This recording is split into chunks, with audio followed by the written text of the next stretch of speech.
बिहारी राधा कुंज बिहारी राधे जय राधा कुंज बिहारी राधा कुंज बिहारी राधे जय राधा कुंज बिहारी राधा कुंज बिहारी राधे जय राधा कुंज बिहारी राधा कुंज बिहारी राधे जय जगन्नाथ जय जगन्नाथ जय हलदेवा मयि सुभद्रा जय जगन्नाथ जय जगन्नाथ जय हलदेवा मयि सुभद्रा जय श्रीनाथ जी जय बाल गोपाल जय श्रीनाथ जी जय गिरि गोवर्धन जय श्रीनाथ जी जय बाल गोपाल जय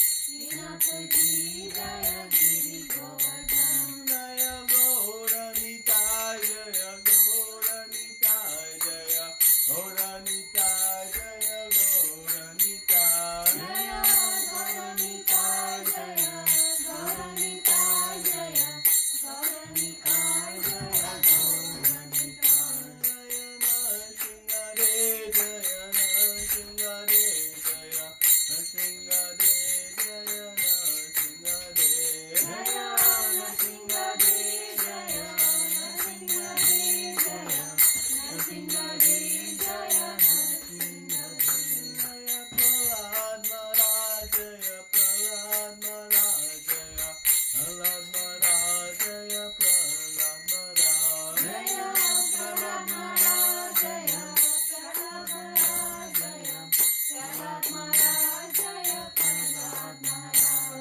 जय प्रभुपदा जय प्रभुपदा जय प्रभुपदा जय प्रभुपदा जय प्रभुपदा जय प्रभुपदा जय प्रभुपदा जय प्रभुपदा जय गुरुदेवा जय गुरुदेवा जय गुरुदेवा जय गुरुदेवा जय गुरुदेवा जय गुरुदेवा जय गुरुदेवा जय गुरुदेवा जय गौर हरि बोल हरि बोल हरि बोल जय गौर हरि बोल जय गौर हरि बोल हरि बोल हरि बोल जय गौर हरि बोल जय नाम की जय शिव प्रभुपाद की जय कोटि वैष्णव वृंद की ओम नमो भगवते वासुदेवाय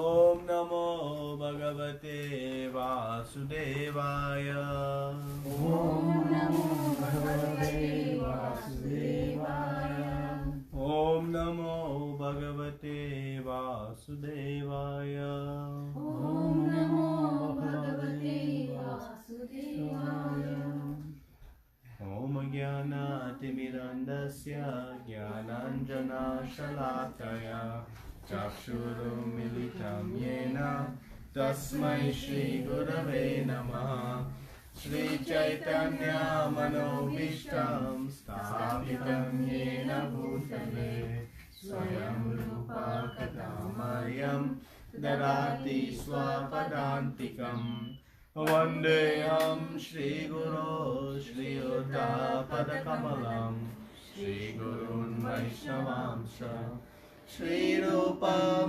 साग्रजातं सहगना रघुनाथान्वितं तं सजीवं साद्वैतं सावधूतं परिजनसहितं कृष्णचैतन्यदेवं श्रीराधा कृष्णपदान् सहगना ललिता श्रीविशाखान्वितांश्च हे कृष्णा करुणा सिन्धु दीनबन्धो जगत्पते गोपेश गोपिका कान्त राधा कान्त नमोस्तुते Tapta Kanchana Gaurangi Radhe Vrindavaneshwari Vrishabhanusute Devi Pranamami Hari Priye Vancha Kalpatarubhyascha Kripa Sindhubhya eva cha Patitanam Pavanebhyo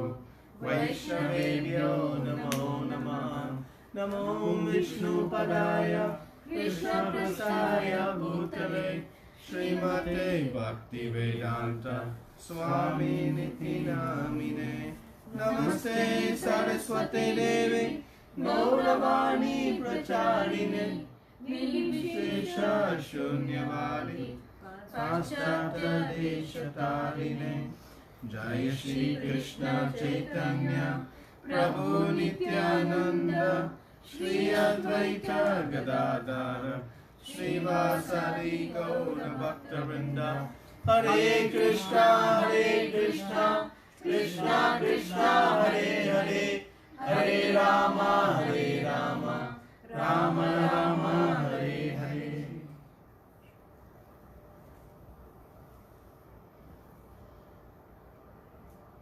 Hare Krishna. Hare Krishna. It's nice to be back after some break. So, tomorrow is a very auspicious day. What is tomorrow? Nrsimha Chaturdashi. It is the appearance of Lord Nrsimhadev. So, this is a very special pastime that is presented in Srimad Bhagavatam.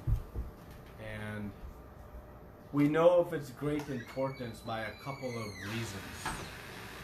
One, it is one of the longest stories presented within Srimad Bhagavatam. So, we know Parikshit Maharaj had only 7 days to live. And Shukadev Goswami is answering his question about what should one do who is on the verge of death. So, if someone has only 7 days, you're not going to waste even a moment. You're not going to dilly-dally around with superfluous topics. You're going to get right to the point. And if you're going to spend significant time on a topic, there must be some real importance in that. So, this pastime is very detailedly described by Shukadeva Goswami to Parikshit Maharaj in narrating a discussion between Narada Muni and Yudhishthira Maharaj. So we can understand its great importance by the length of its presentation of Srimad Bhagavatam. And there's one other way in which we can understand its great importance. And this is that Chaitanya Mahaprabhu used to study Srimad Bhagavatam every day with Gadadhar Pandit in Tota Gopinath Temple. And we know that they used to study 2 pastimes and they would read them over and over and over again. One of them is the pastime of Dhruva Maharaj, and the second is the pastimes of Prahlad Maharaj and the appearance of Lord Nrsimhadev. And you would think, well, you read it once, what's the point of reading it again and again and again? Because actually, there is no end to the instructions present within this pastime. So like all activities of the Lord and all activities of their devotee, they're not just interesting stories, but they are full of great lessons for us to bring into our spiritual life. They are meant for our upliftment and our betterment. So we'll discuss today this pastimes of Lord Nrsimhadev in preparation for Lord Nrsimhadev's appearance tomorrow, which is a very, very auspicious day in our Vedic calendar. What book is that? What book is that? This is Srimad Bhagavatam. So this is one of 18 books presented within the whole Srimad Bhagavatam. The set is there. And it contains story after story after story, applying what we are learning from Bhagavad Gita in practice. So it's showing the different principles that we are learning from Bhagavad Gita and they're illustrated within these different pastimes. And it is a narration, again, to one Parikshit Maharaj, who is on the verge of leaving this world. And so he asked Shukadeva Goswami, what should I do? And he said, you should hear, not go see the 7 wonders of the world, go hit the Char Dham Yatra, or do anything. He said, just hit and hear.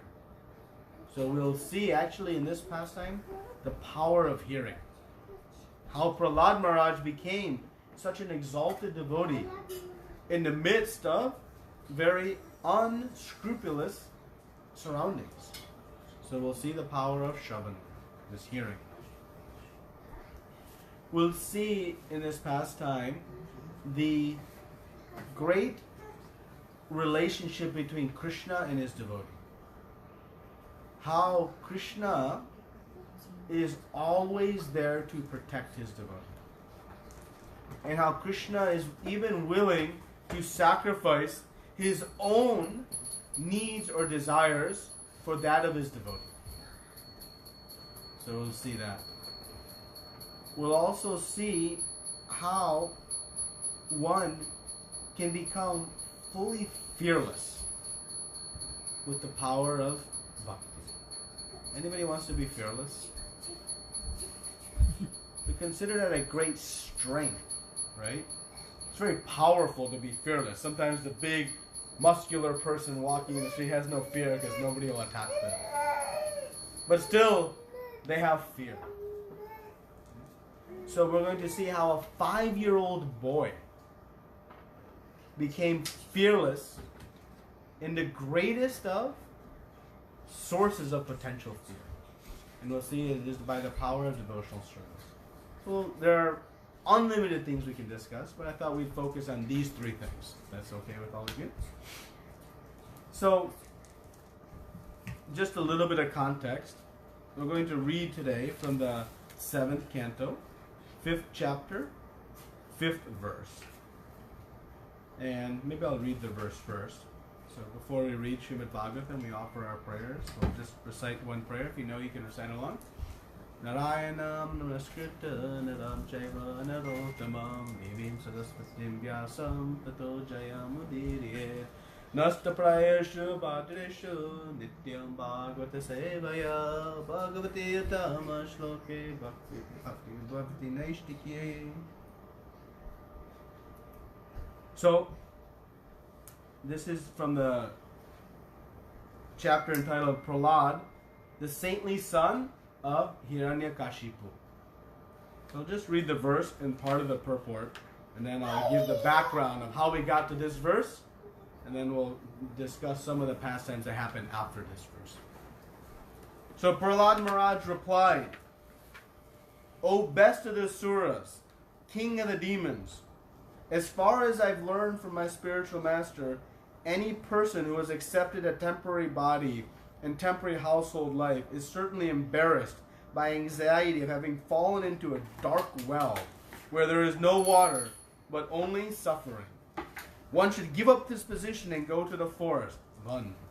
More clearly, one should go to Vrindavan, where only Krishna consciousness is prevalent, and should take shelter of the Supreme Personality of Godhead. So, the import of this verse will become clear once I give the background of the story. I just wanted to read some of the purport, and then I'll give the background, and then I'll reread this verse, and it's quite stunning when Prahlad Maharaj says, O best of the Asuras, king of the demons, and then explains this. So the purport is, Hiranyakashipu, that's Prahlad Maharaj's father, thought that Prahlad, being nothing but a small boy with no actual experience, might reply something pleasing and nothing practical. Prahlad Maharaj, however, being an exalted devotee, had acquired all the qualities of education. And how old was Prahlad Maharaj when he spoke this? 5. So, is our spiritual advancement based on our age? You see, he had full knowledge. So this quote from the Srimad Bhagavatam, one who has unflinching devotional faith in Krishna consistently manifest all the good qualities of Krishna and the demigods. However, he who has no devotion to the Supreme Lord has no good qualifications because he is engaged in mental concoction in material existence, which is the external feature of the Lord. So-called educated philosophers and scientists who are simply on the mental platform cannot distinguish between what is actually sat, eternal, and what is asat, temporary. The Vedic injunction is asato ma jyotirgama. Everyone should give up the platform of temporary existence and approach the eternal platform. The soul is eternal, and topics concerning the eternal soul are actually knowledge. Elsewhere it is said, those who are attached to the body conception of life and who thus stick to the life as a grahastha or householder on the platform of material sense enjoyment cannot see the welfare of the eternal soul. Prahlad Maharaj confirmed this by saying that if one wants success in life, he should immediately understand from the right sources what his self-interest is and how he should mold his life in spiritual consciousness. One should understand himself to be part and parcel of Krishna, and thus completely take shelter of his lotus feet for guaranteed spiritual success. Everyone in the material world is in the bodily conception, struggling hard for existence, life after life. Prahlad Maharaj therefore recommended to stop this material condition of repeated birth, and one should go to the forest. So, Srila Prabhupada is guiding us that Prahlad Maharaj is saying that to find success, happiness, peace in life, peace and happiness that is eternal, non-ending, never-ending, we must come to the platform that is eternal. Temporary means temporary, eternal means eternal. And within all of us is our spirit soul, and that soul is eternal, and thus the happiness the soul experiences is also eternal. By very standard logic. So the spirit soul finds its happiness in engaging in its spiritual relationship, and that is understanding I am part and parcel of Krishna, and rendering devotional service. So that is in essence what Prahlad Maharaj just said. Okay? So why did he say this? So now we have to back up and understand how we got to this point in this very beautiful drama and pastime. So at the end of the 6th canto, the background to this story is also telling. At the end of the 6th canto, What does canto mean? section. You can say part. Yeah. Okay. Within each part there are different. So there's 12 cantos in Srimad Bhagavatam. So parts. So this is the 7th part. In the end of the 6th part, and there's a very systematic flow. It's not just random story. Remember, Shukadev Goswami is speaking and presenting for a purpose. So at the end of the 6th canto, there was a discussion of how Lord Vishnu would come and help the demigods.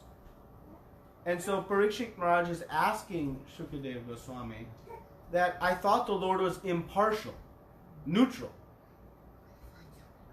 If the Lord is neutral, then how did he help the devatas?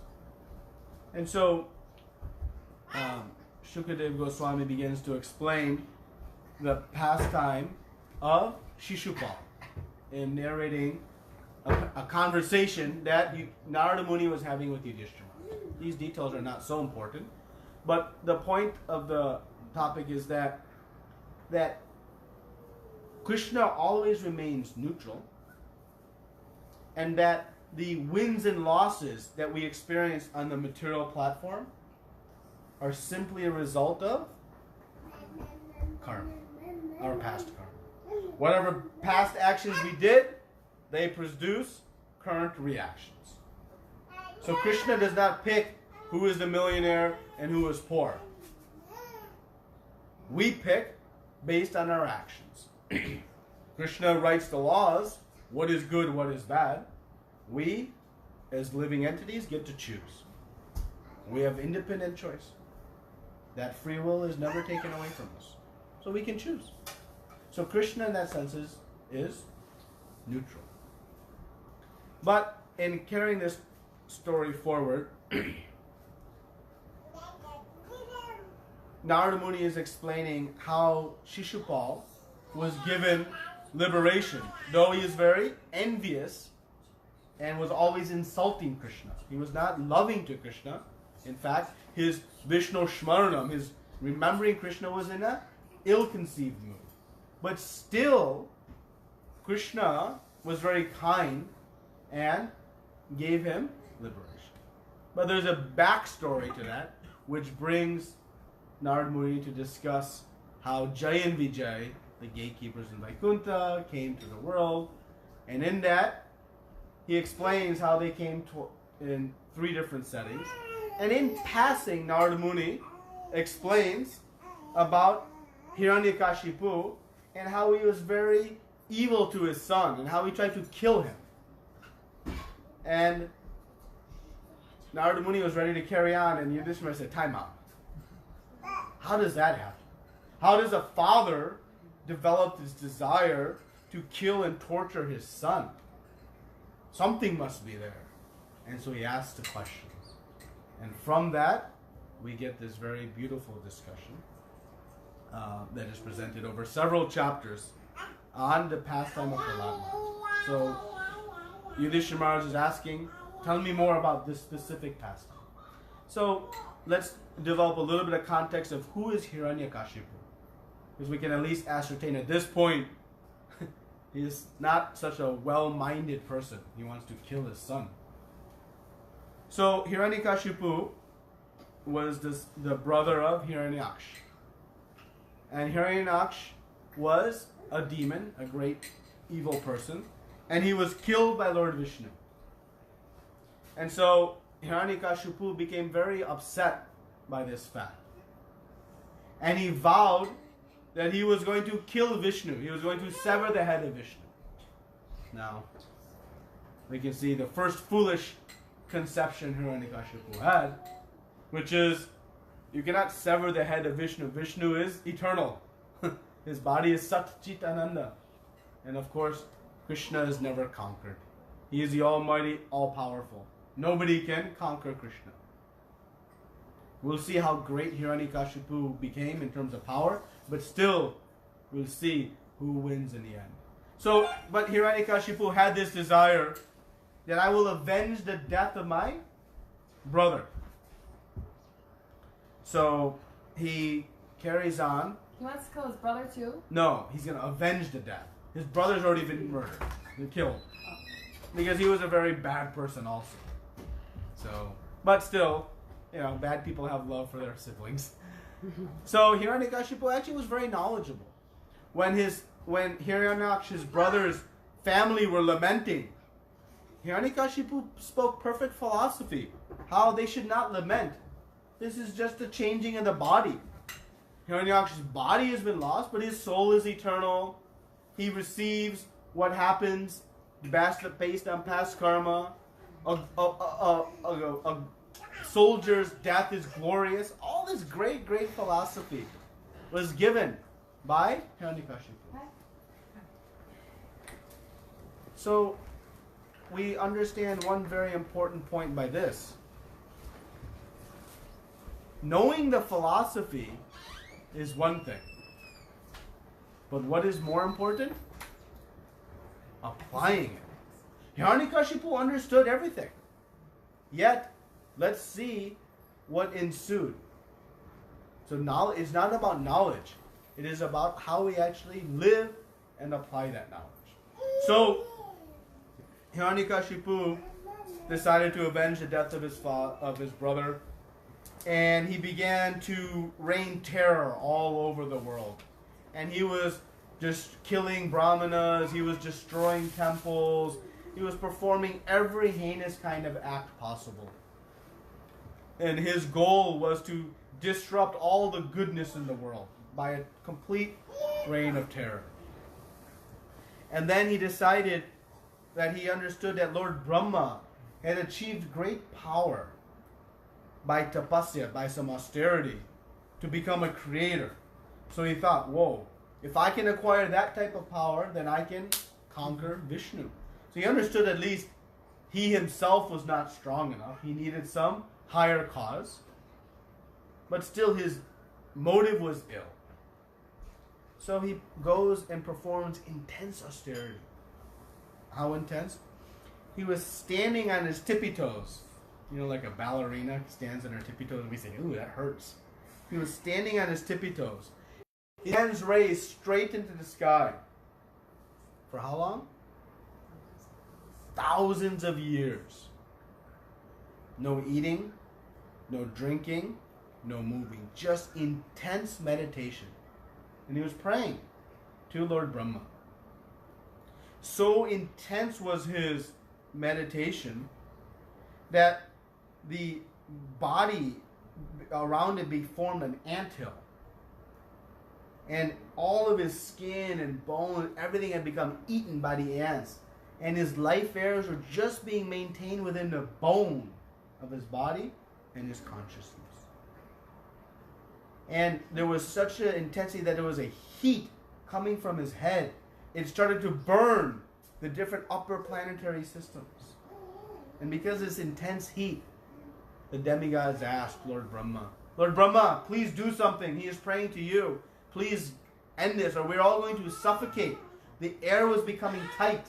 So strong was his power. So Lord Brahma comes down and he could not even recognize where is Hiranyakashipu. And he just saw this giant anthill. And he saw this little thing sticking out. And he understood, oh, this is Hiranyakashipu. I had no idea. His body was completely gone. And so Lord Brahma sprinkles some water from his kamandalu and blesses him. And out comes this very powerful form.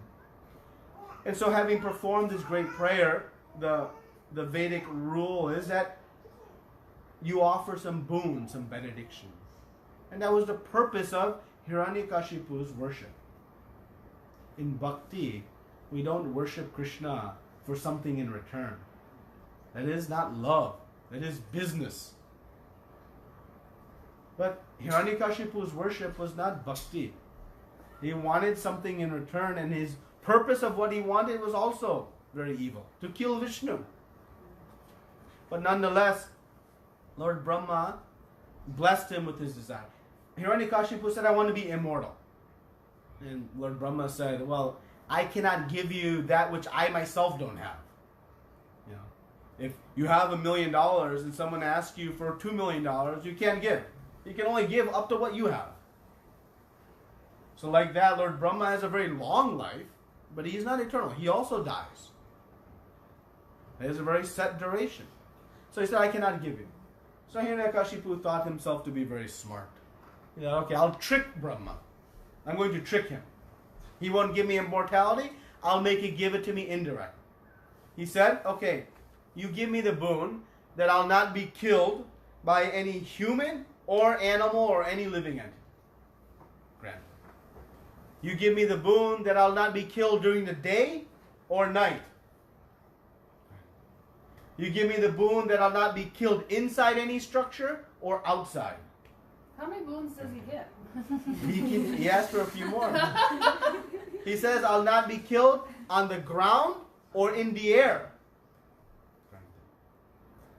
Like this. So he thought, I'm covered. I've got all my bases covered. 360. All set. So he became happy. The Brahma said, granted. So Hiranyakashipu, now equipped with this great power, this great form, this seemingly invincibility, enacted a reign of terror unlike anything that's ever been seen. Such a treacherous person he was. Everybody became fearful of him. So evil. They started worshipping him, stopped even worshipping Lord Vishnu because they were so fearful of him. He had usurped Lord Indra's palace, took in his kingdom. So evil was his reign that even Mother Earth was fearful of Hiranyakashipu. It's explained that the earth would field crops even if they were not cultivated nor seeds were planted. Out of fear, they would sprout crops. There was no hunger anywhere. If Hiranyakashipu simply raised his eyebrow, people would tremble and run.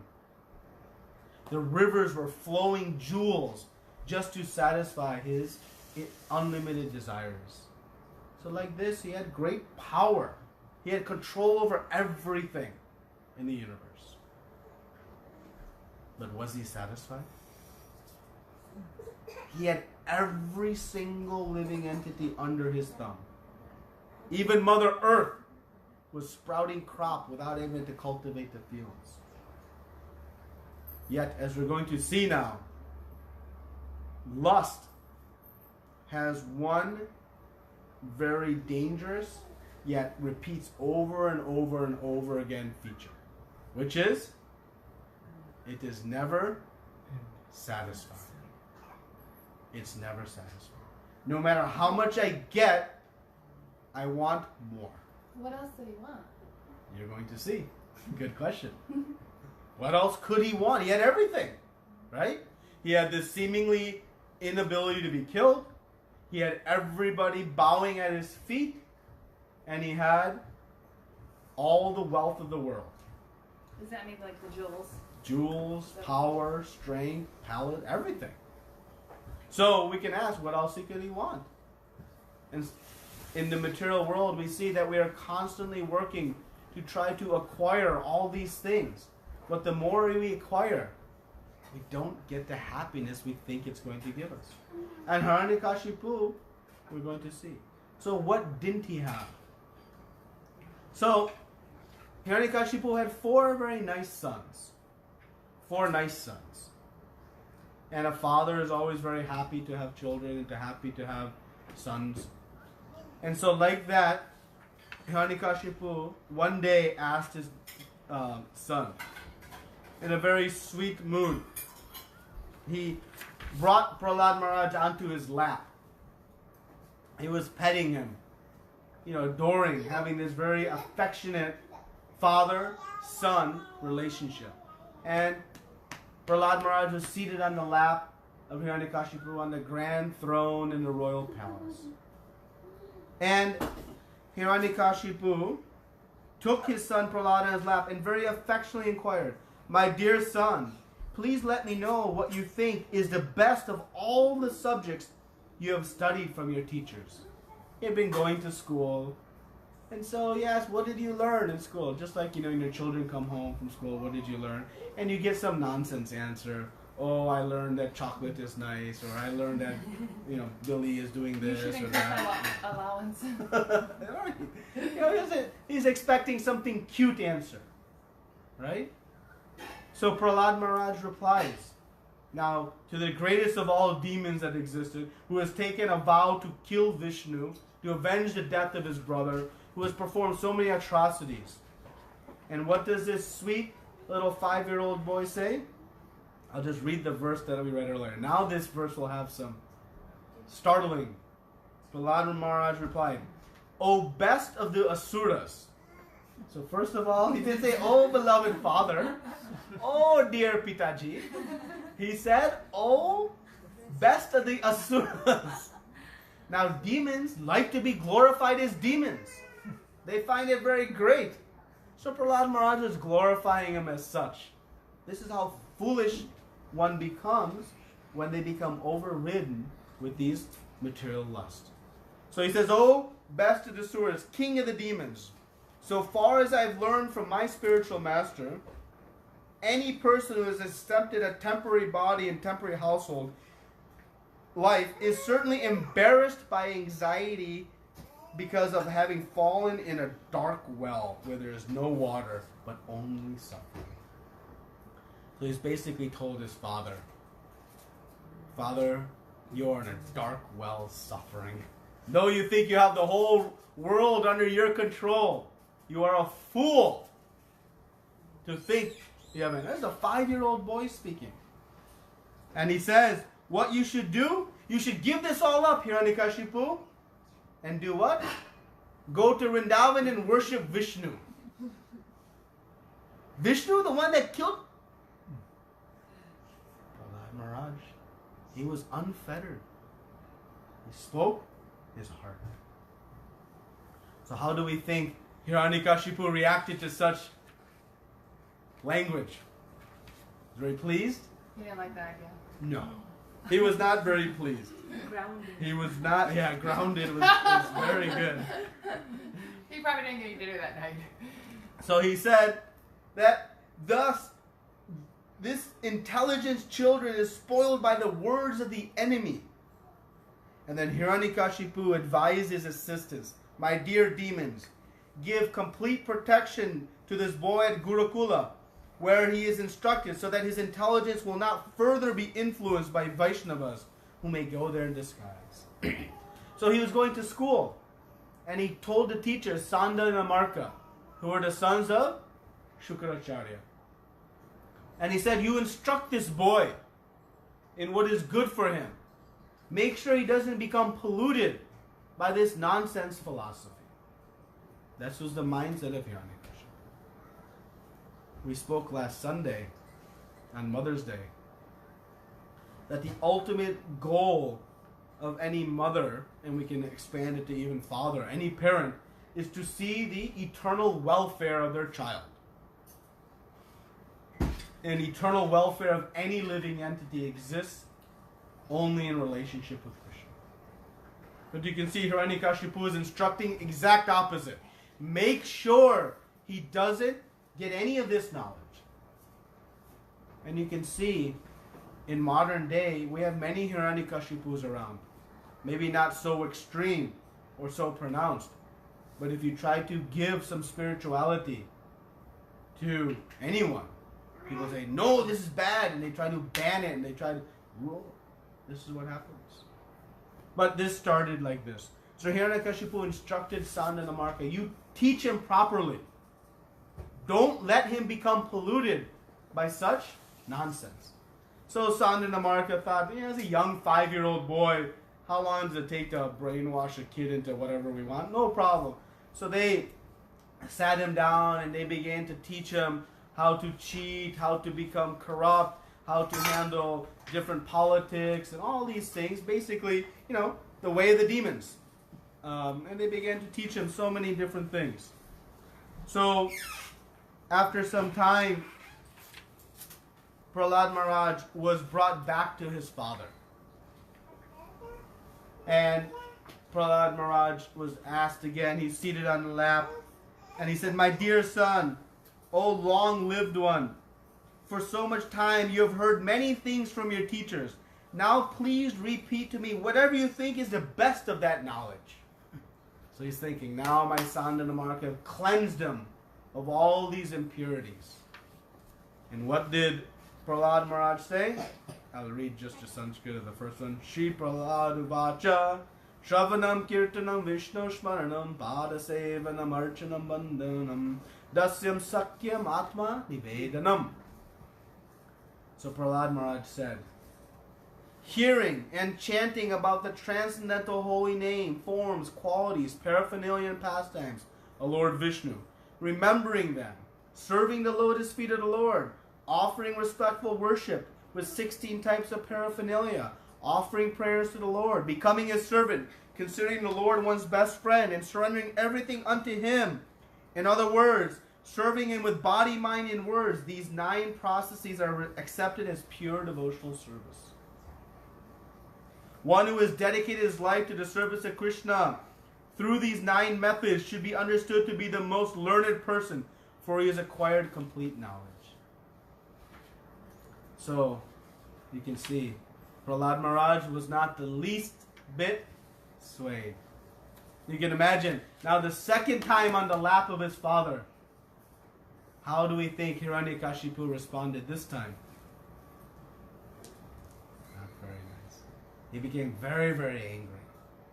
He began to criticize the teachers, to say that you are brahmanas, but you have become contaminated, polluted. You cannot teach the son properly. And the teachers are very heavily chastised. And so Sanda and Amarka are sent back to instruct him some more. Really give him good education. But it doesn't work. And again, Prahlad Maharaj is speaking pure Shastra. So now at this point, Hiranyakashipu has lost his patience. And he says that I've tried everything. Now I must kill my son. This gets to the topic that Yudhishthira Maharaj was perplexed by. And Hiranyakashipu presents in his own mind some pretty decent logic. And he gives an analogy. Again, having knowledge isn't sufficient. It must be applied correctly.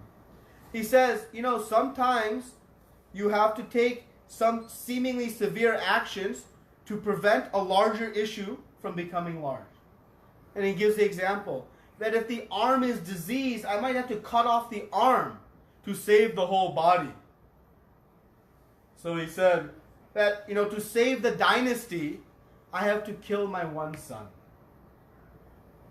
And thus, he was ready to kill his son. So now you can see, Hiranyakashipu had everybody under his control, except for one 5-year-old boy. Okay, this 5-year-old boy is going to go around and, sing Harinam and bang on a mridanga. What's the harm? He had everything under his control. But was he satisfied? And when our lust goes unsatisfied, what happens? We become angry. And so Hiranyakashipu decided to kill his son. And he ordered his servants to kill him. But he was not being killed. And then they invented very extreme ways to try to kill Prahlad Maharaj. They threw him from a giant cliff. But as soon as he was about to hit the rocks, Krishna came and saved him. They threw him into a pit of snakes. But nobody would bite him. They were poking him with very sharp tridents. But they could not even pierce a single part of his skin. Those of us that have children know how many band-aids you go through. Children are always hurting themselves here and there. Prahlad Maharaj is a 5-year-old boy. But not even these giant tridents could even pierce him. Severe heat, severe cold, nothing. And now we come to understanding the power of bhakti, the power of spiritual life. Because what was the mindset of Prahlad Maharaj as he was being put through all of these seemingly heinous atrocities? Was he scared? Was he running? He was fixed in his devotional service. How did he become so devotional? Good question. That's coming in the next chapter. How did he get to this state? So let's first understand this state, then we'll come to how he got to this state. Because it's a great question. How does a 5-year-old boy, in the midst of all of these demons, become such a perfect devotee? From his birth, he had no attraction to all the different activities of others. He had no attraction to playing. He had no attraction to anything that wasn't related to Krishna. And he was constantly in bliss. He would be remembering the different activities of the Lord and go into transcendental ecstasies. He would be singing the different pastimes of the Lord and just always in bliss, enjoying his relationship with Krishna.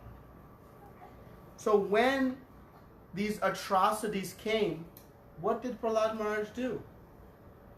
What he always did, which is engage himself in his devotional service, meditating on Krishna. Prahlad Maharaj had no fear. And why did he have no fear? Because Krishna says over and over and over again that I am the protector of my devotees. I preserve what they have.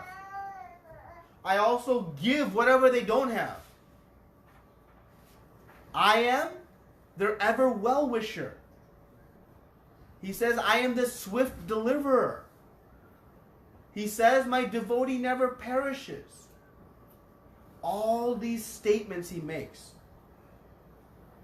The question is, do we have faith in them? Because if we had faith in those words, what would be the change in our consciousness and activities? If we had faith that Krishna was going to protect us, then would we have any fear? Our fear is, what if he doesn't? What if he's not? But Prahlad Maharaj was such a pure devotee. He's one of the 12 Mahajans. His faith was so strong in these statements of Krishna that in the midst of severe sources of fear, Hare Krishna, Krishna Krishna, Hare Hare, Hare Rama, Rama Rama, he was in, because he had faith in the assurance of Krishna. When a little mouse comes into our house, how much scared we get. Or some noise comes in the dark. Or the plane drops a little bit in the air. We are so fearful. Prahlad Maharaj, in a pit of snakes, being thrown from a cliff, giant elephants trying to trample him. Not even one heartbeat out of rhythm. Just because he knew, if Krishna wants me to perish, I'm going to perish. What is the point of fear? And if he doesn't want me to, then I won't. But I know one thing. Krishna says, Bhoktaram Yagnatapasam Sarva Loka Maheshwaram Surdam Sarva Bhutanam. He knows that Krishna is my ever well-wisher. He never will put me in a position that is not good for me. He is always my well-wisher. So Prahlad Maharaj had no fear. If he wants me in this pit of snakes, he must have some purpose for it. Let it be. Let Krishna's plan be. Because he had faith in the words of Krishna, he had no fear. He carried on his mission. So how we can become fearless? We fear losing things that we value. Why does our heart shake when that plane drops? Because we fear losing our life. Our luggage. Yeah, luggage. We fear losing the things we value.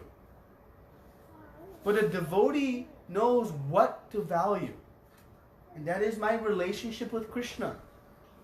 Well, that relationship is eternal. And Krishna is always protecting. So where is the scope of fear? And it's just like this. A child, sitting on the lap of his mother. Does a child on the lap of his mother have any fear? None. Because they have full faith in the protection of mother. But as they grow up, that faith starts to diminish. Because they realize, wow, mother's not always with me. Mother's not also infallible. She gets sick also. She's limited. And so our fears start to grow. We had no fears when we were 1 year old. We were just happy-go-lucky. But the devotee sees that Krishna is my protector.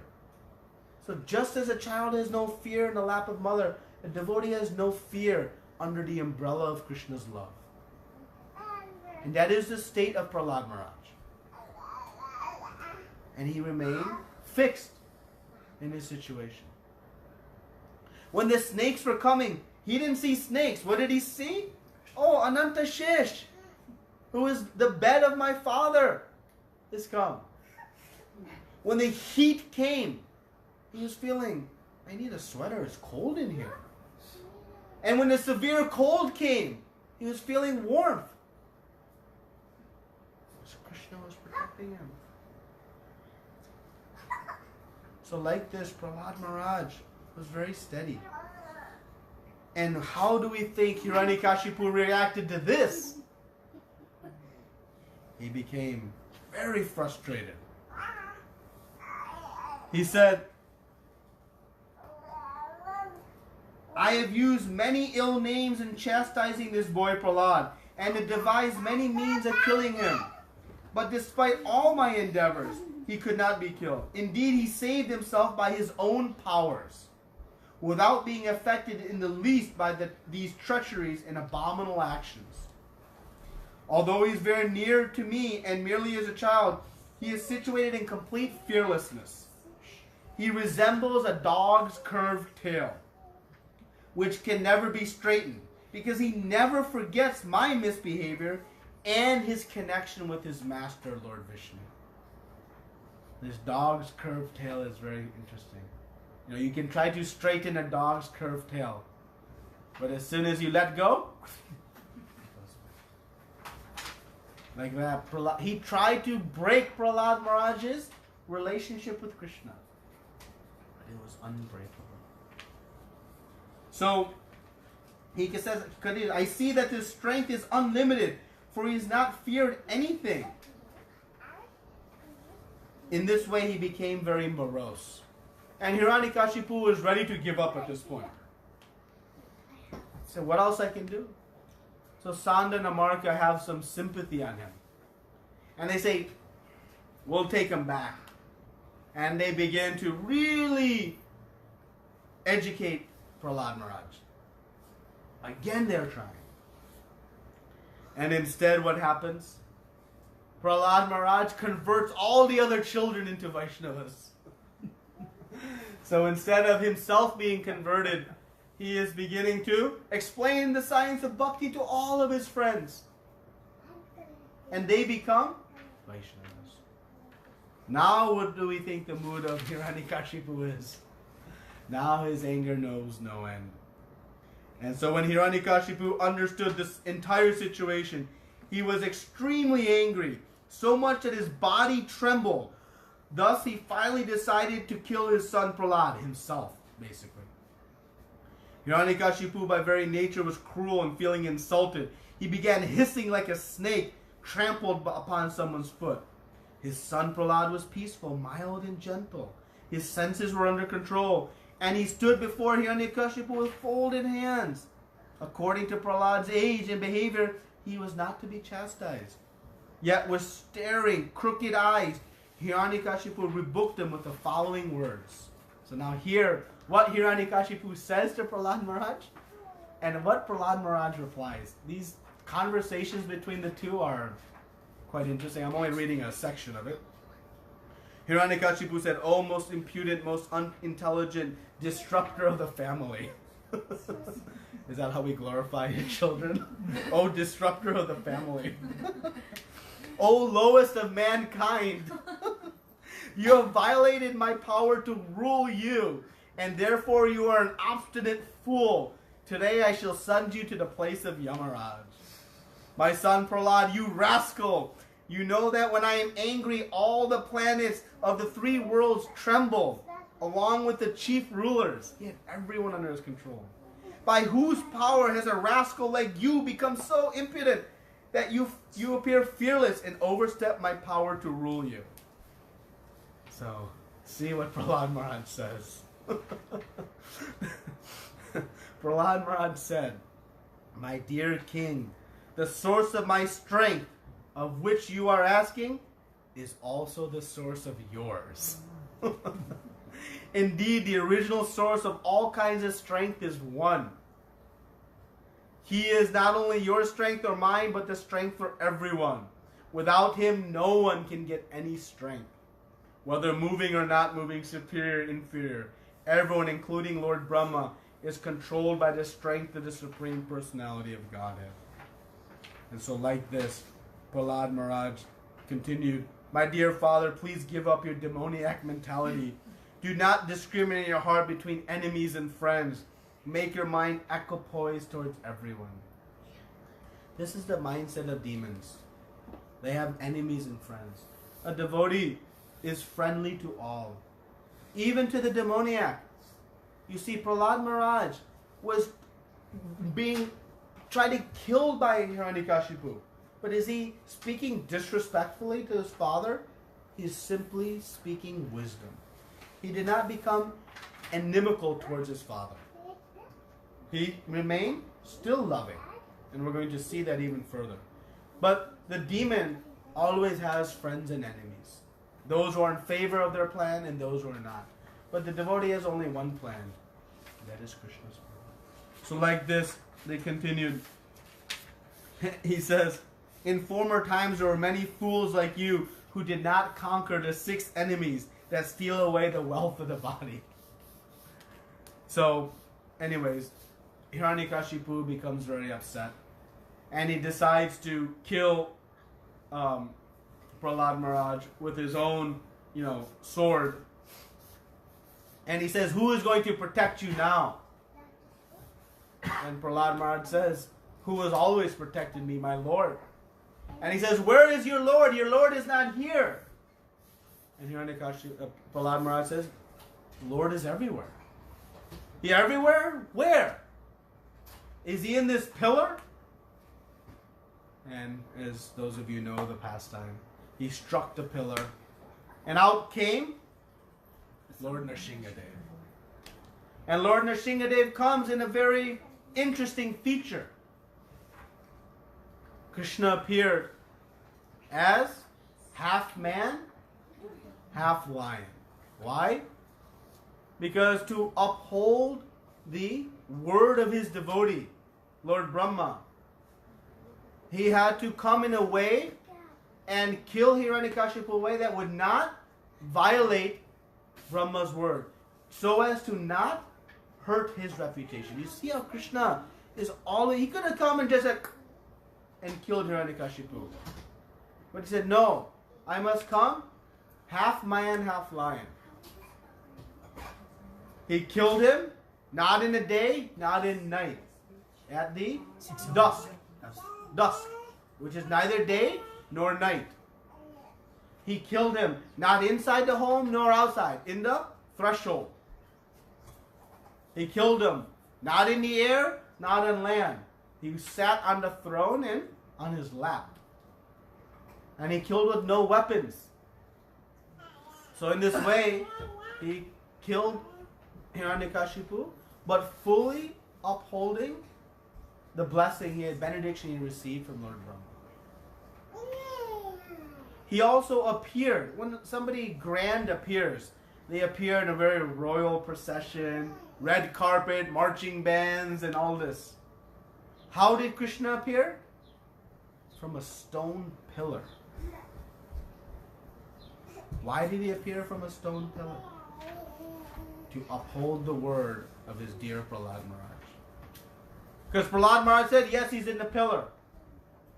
So Krishna was even willing to appear in a very unceremonious way, out of his reciprocation, to uphold even the word, uphold the word of his dear Prahlad Maharaj. And so like this, Hiranyakashipu is destroyed. Now, Lord Nrsimhadev, after killing Hiranyakashipu, is very angry. Fiery angry. Nobody can pacify him. Lord Brahma comes, I'm not talking to him. Lord Shiva comes, not I. They send Lakshmi Devi, I know better. Nobody would go. He is so angry. Why was he so angry? When Krishna kills Putana, was he angry? When Krishna kills Denakasura or any of the demons, was he angry? Even when he kills Ravana, was he so angry? No, we don't see this extreme anger. In some ways it's pastime. Why is Nrsimhadev so angry?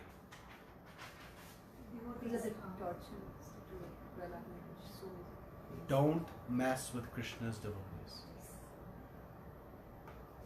Don't mess with Krishna's devotees.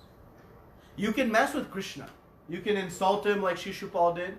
When Shishupal was insulting over and over and over again, Krishna was unfazed.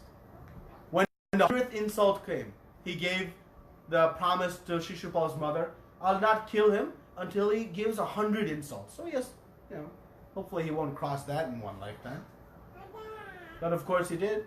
When he did, Sudarshan Chakra came, done. There's no emotion. There's no anger. Because he was being insulted. But in this instance, Hiranyakashipu was torturing and tormenting Krishna's devotee. Krishna can tolerate everything. He can tolerate our own imperfections in worship. He can tolerate our own, maybe lack of consistency. Now, all those things. But there's only one thing he can't tolerate. Do not commit offenses against his devotees. And we have the same perspective. Mother and father say, you can make fun of me, but don't make fun of my child. Don't touch my child. They'll tolerate anything themselves. And that's out of love. Krishna loves each and every one of us so much that it has the ability to even spark his anger. Now, there's a deeper pastime of why he expressed such anger, but we understand that from an external purpose. That this mood was manifest because of him. So who is going to pacify him? Who is going to calm him down? Only his pure devotee. When Prahlad Maharaj was presented with Yuga, was he also fearful? Oh, no. Everybody already said no. He said, of course. He went right up, offered his prayers. And Lord Nrsimhadev, in a very sweet way, brings Prahlad onto his lap and is licking him and petting him and having very sweet pastime. And the pastime continues. And in the end, Nrsimhadev says to Prahlad Maharaj that I want to offer you a benediction. And Prahlad Maharaj says, I don't want any benediction. He said, you have been such a wonderful devotee of mine. He says, I want to offer you. Brahma offered a benediction. But Prahlad Maharaj says, I don't want a benediction. He said, no, please ask him. So Prahlad Maharaj said, okay, I want the benediction that I'll be never tempted to ask for a benediction. Because he knows what the danger is of one small material desire. A spark can rise into a giant flame. Just ask California, very sadly. Small sparks lead to big flames, destructive. Like that, the smallest of desires. So Prahlad Maharaj said, don't ever let me become tempted by such desires. But then Prahlad Maharaj said, okay, I do have one desire. Can you please forgive my father? Now, how many of us in such a situation, even our father, we would be ready to forgive? We'd be cheering his death. Cheering. Prahlad Maharaj, being a pure devotee, the good qualities come as one engages in relationship with Krishna. These qualities of tolerance, of forgiveness, of peace, of being equipoised, being loving to all. So Prahlad Maharaj asked. And what did Lord Nrsimhadev say? He said, because Prahlad Maharaj, you are my devotee, 21 generations before you have already been liberated. And 21 generations in the future will also be liberated because of your becoming my devotee. Now this is the power of bhakti. That when one person becomes a devotee, Krishna is so liberal, he sees that all the ancestors were part of their process to help this one become a devotee. That he liberates 21 generations and 21 forward.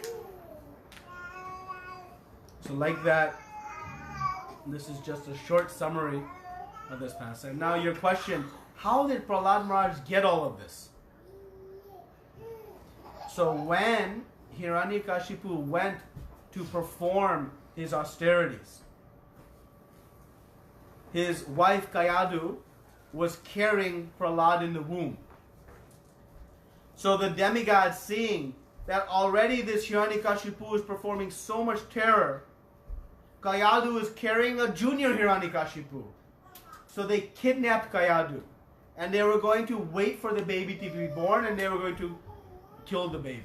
Because they thought, the earth cannot have another Hiranyakashipu. So Narada Muni happens on the scene and chastised them again, saying, "What are you doing? You are taking away and imprisoning a pregnant woman. Have you lost all your mind and senses? Where is your etiquette?" And they explained, "Well, this is no ordinary queen. This is carrying Junior Hiranyakashipu." And Narada Muni says, "No, that is a great devotee coming," and took Kayadu into his ashram. And there he began to explain to him Srimad Bhagavatam. And Prahlad Maharaj heard all this philosophy in the womb of his mother. So powerful is hearing that even hearing through the womb of mother, one can become purified. Was she already a devotee? She was not, but she was pious. Because you said she was doing stuff. She wasn't doing. She was the wife of Hiranyakashipu. She was the wife of Hiranyakashipu. But like most wives, they're more pious than their husbands. So, but this is how Prahlad Maharaj became a pure devotee. He heard from a pure devotee, Narada Muni, at a very young age. How young? Negative. He wasn't even born yet. In the womb. Did she become a devotee? Don't know. I would assume so. Good question. I don't remember. There's some comment there. But this is the power of good association. So like that, there are many other parts to this pastime, but in the interest of time, we'll wrap up here. So tomorrow again is the appearance day of Lord Nrsimhadev. So we'll celebrate in the temple with a great festival. There will be an opportunity to offer Abhishek to Lord Nrsimhadev. There will be a discourse as well as wonderful prasadam feast. To the extent you're able, you can fast tomorrow until dusk. You can take milk and fruits and non-grains if you're able to. So any kind of little bit of austerity we take on these very auspicious days is a great blessing for us. And so, tomorrow we pray to Lord Nrsimhadev for our protection. He came to protect Prahlad Maharaj. But Nrsimhadev is not protecting our body. He is protecting our bhakti. He is protecting our progress on the path of spiritual success. So we pray to him for that protection. And with that, he can perform great things. And that's why Srila Prabhupada enacted that we sing this Narsingha prayer every day. At the end of every arti, we sing Lord Nrsimhadev prayer to protect us on the path of devotional service. So at the end of this, we'll sing the Nrsimha prayers as well. But that is what we can meditate on tomorrow in celebrating this Lord Nrsimhadev appearance. Any comments, questions? Two comments after listening to the whole thing. The first one was just trying to strike a parallel. I don't know if I'm right or wrong, but just that how Krishna, like for protecting the world of Brahma, for protecting Hiranyakashipu's word that my God is there in the pillar, he appears in the pillar, but striking a parallel that in Mahabharata, when you see that Krishna vowed that he is not going to take part in the vow, he, to again honor Bhishma Pitama, he breaks his vow. So he breaks his vow, though it is, he doesn't mind what reputation would cause him, but to please his devotees, he can go to any extent. So that's like, I don't think anyone can. Yeah, when Krishna, when we say pure devotional service is selfless love to Krishna, Krishna's love for his devotees is selfless as well. That is the essence of your point. Which is Krishna is willing to sacrifice even his own reputation for the protection of his devotee. You mean by coming out of that pillar? But, well, in the specific pastime that Mataji is speaking of, Krishna took a vow that he would not pick up a weapon in a certain battle, the battle of Mahabharata, the battle of Kurukshetra. But there's many depth layers of this story. But Arjuna was in trouble, and he was about to be killed. And so Krishna at that point picked up a weapon, broke his own word to protect his devotee.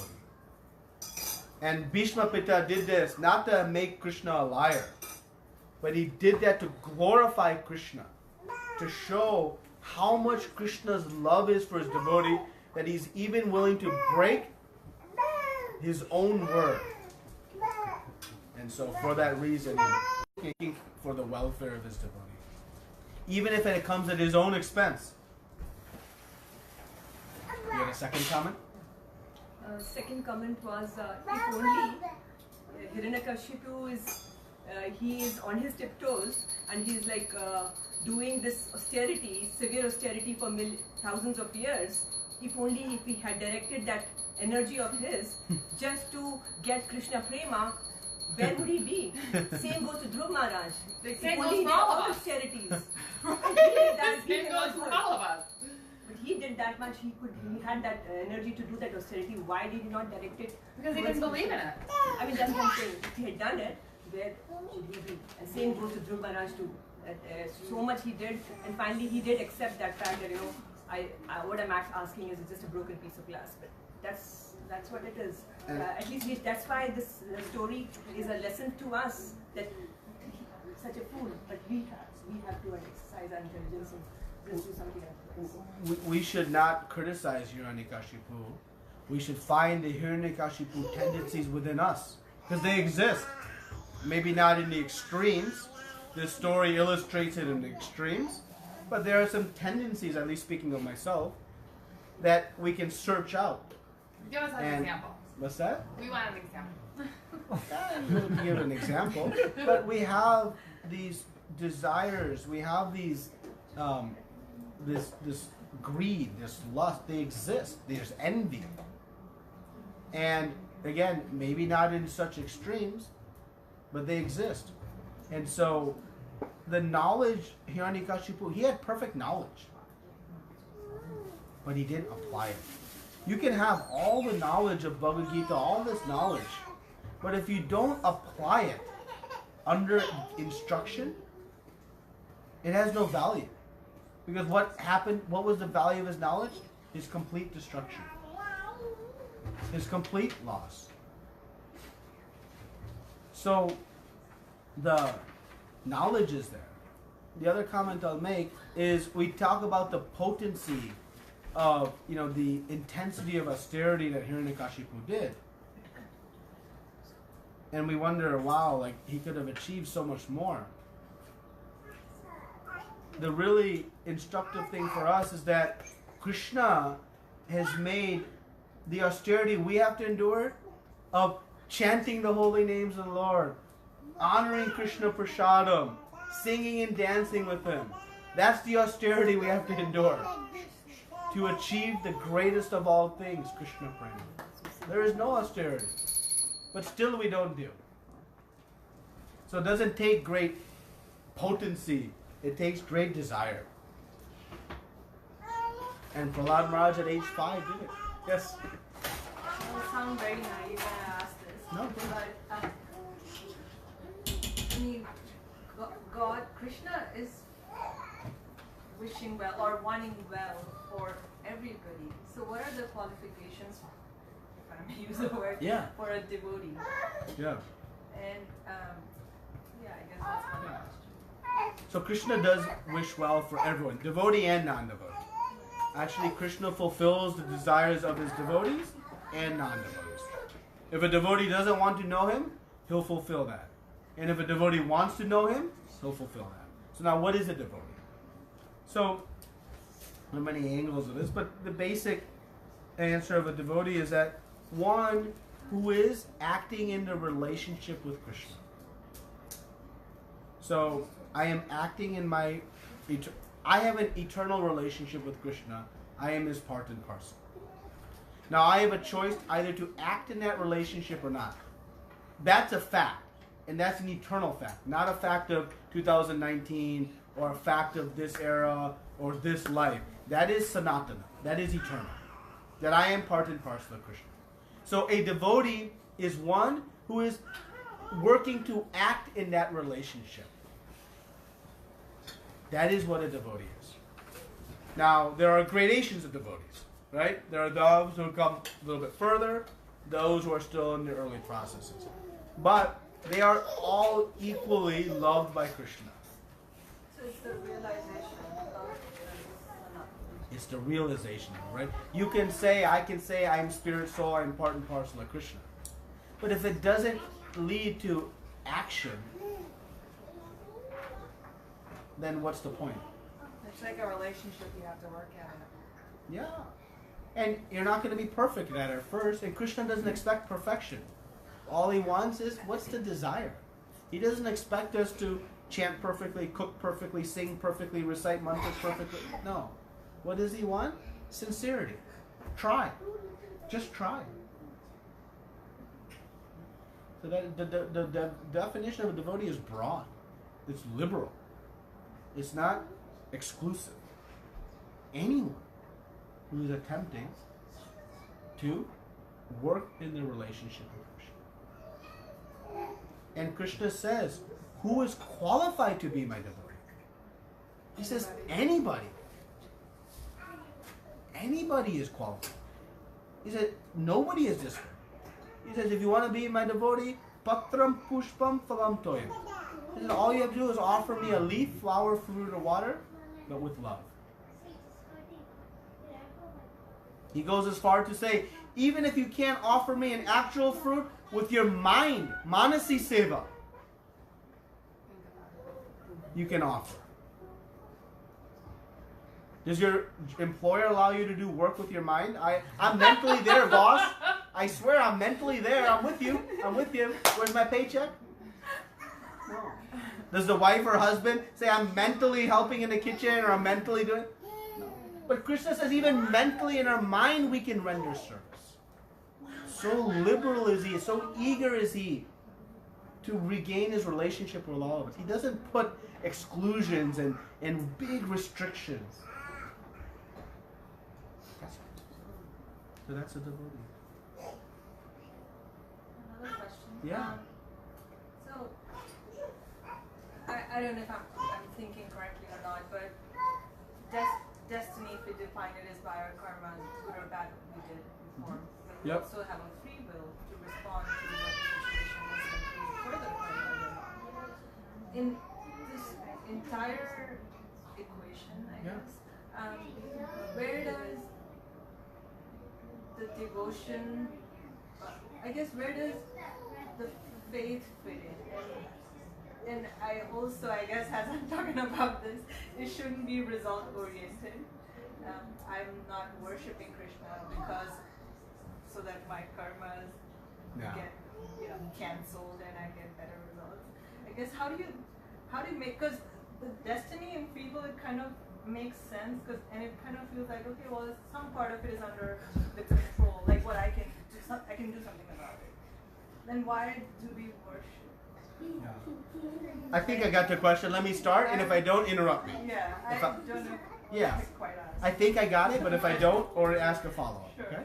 So, free will and destiny; these are very important topics to understand. So, we have free will to choose what we want to do. But what we don't have free will to do is choose the reactions we get from our prior decisions. So our actions create certain destiny. I am, based on my past actions, I'm in this body. Now there's nothing I can do about it. That's fixed. But what I do in this body can then shape my next body. So my destiny is not indefinitely determined. So like we don't, subscribe to the idea of eternal damnation. You're not eternally put into hell because you can recover from that. But you have to make the choice to. So I have, and the example Prabhupada would always give is like this. Like if you board a plane to Miami. Now your destiny is fixed to go to Miami. You've made that decision. You're on the plane, you're in the air. There's nothing you can do to change it. But now what you do on that plane can impact what happens next. And he says, if you make a disturbance on the plane, your next point will be a jail cell. If you make some nice business relationship with the person next to you, your next point might be a prosperous endeavor. So, yeah, you're fixed to go to Miami. That's your destiny. But now the activities along this way shape my next step. So like that, you're constantly shaping your destiny. Now, Krishna says that by becoming my devotee, your past actions that are bringing in the future certain reactions, those I will take away for you. Is a hum tvam sarva papeva. I'll forgive you for all your past sins. See, Krishna is so liberal again. You may have sinned for millions of lifetimes. But he says, if you just become my devotee, I'll forgive you for all of them. It's not a one-to-one relationship. Oh, you've been sinning for millions of lifetimes, now you have to be my devotee for millions of lifetimes to offset them. No. So bhakti is so much more powerful. Now the faith comes in to have faith in that. If I don't have faith in next life, then why would I care to follow any of God's laws? I don't care. I'm not worried about it. That's your free will to make that choice. That is your decision, our decision. But if I have faith in the word of Shastra, faith in the word of Krishna, it shapes my activities. And those activities then shape a better outcome for me, a better destiny for me. But it's always my choice. So I don't get to choose the reactions, but I do get to choose the actions. But my free will, let me also characterize, is extraordinarily limited. How limited?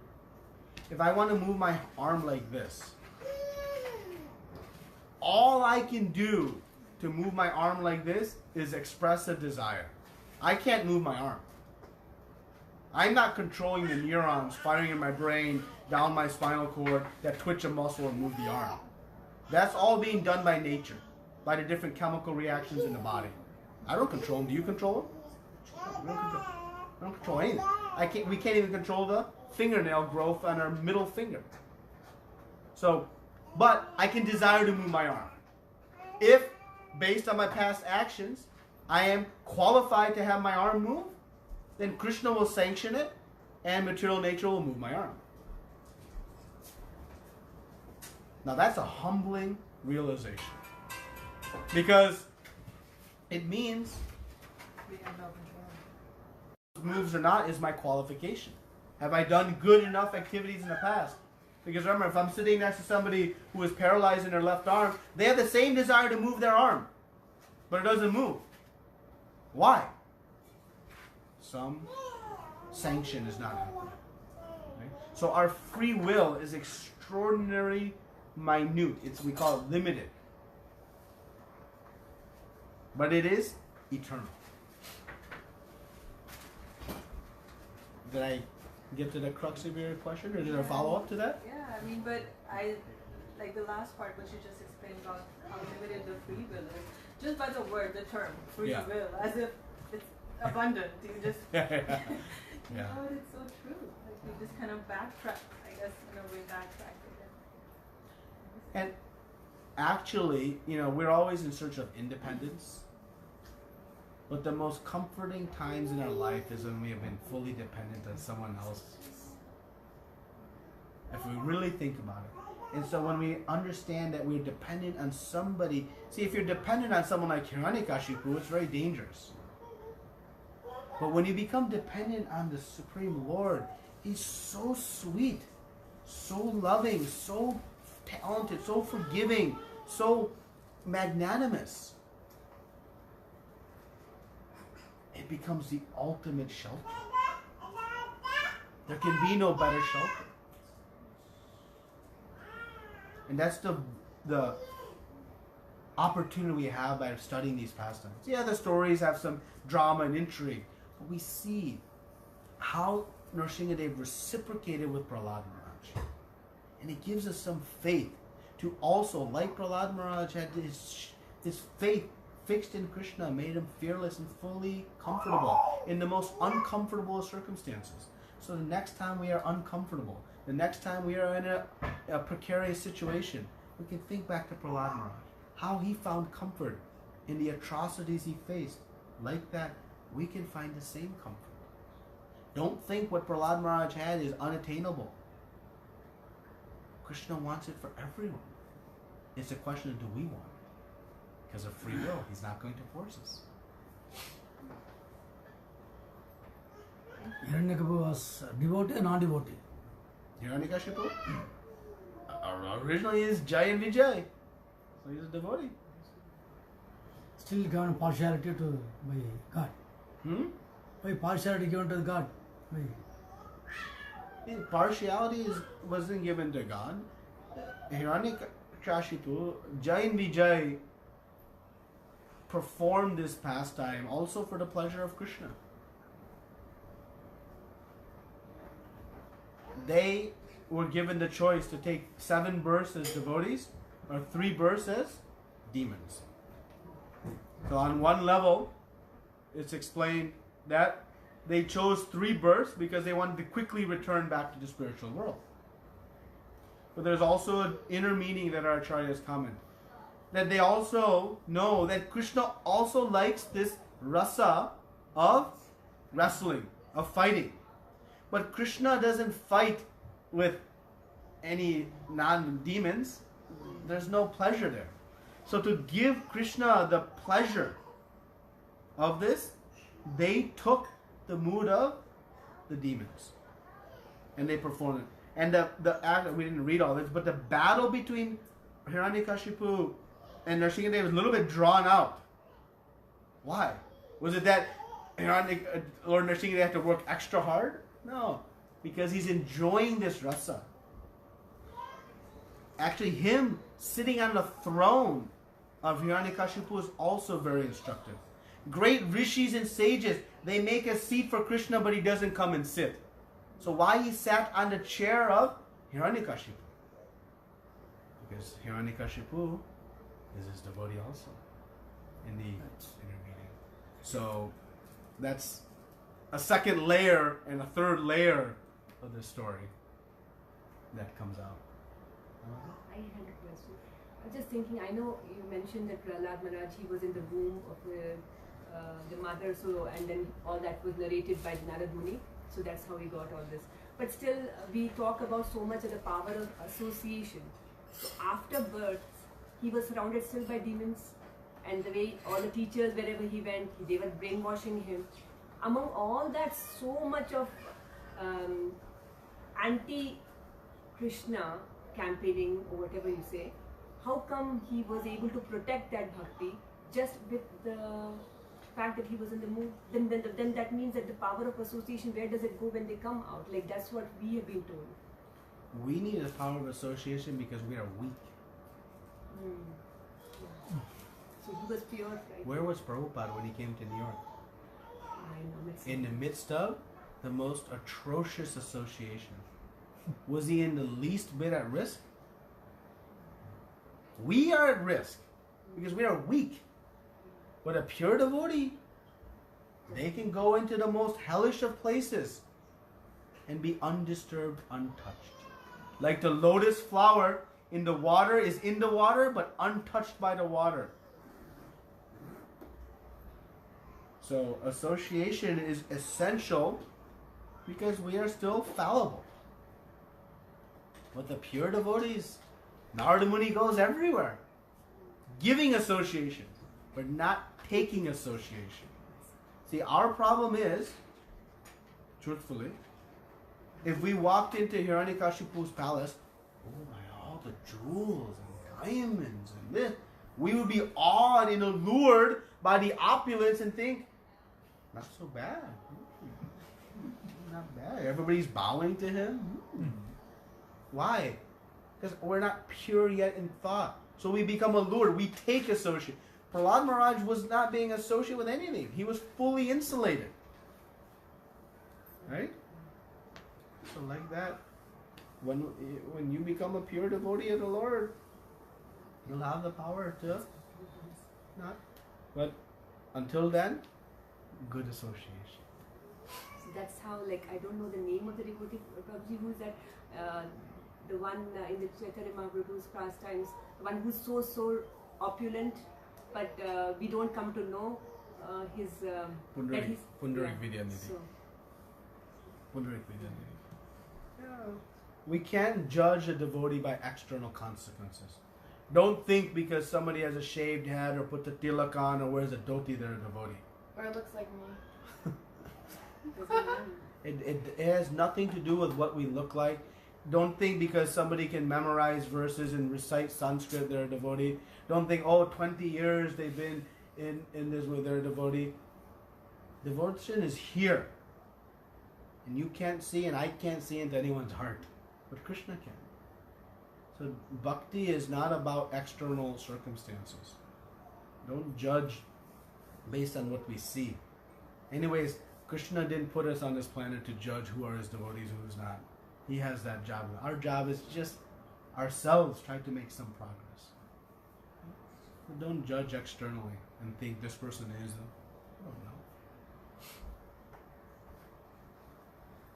So Prabhu, like, if someone who wants to desire the bhakti, what should be his motivation? Because in a material sense, Yeah. if we desire, yes, we know the motivation, right? So Yeah. just to So in devotional service,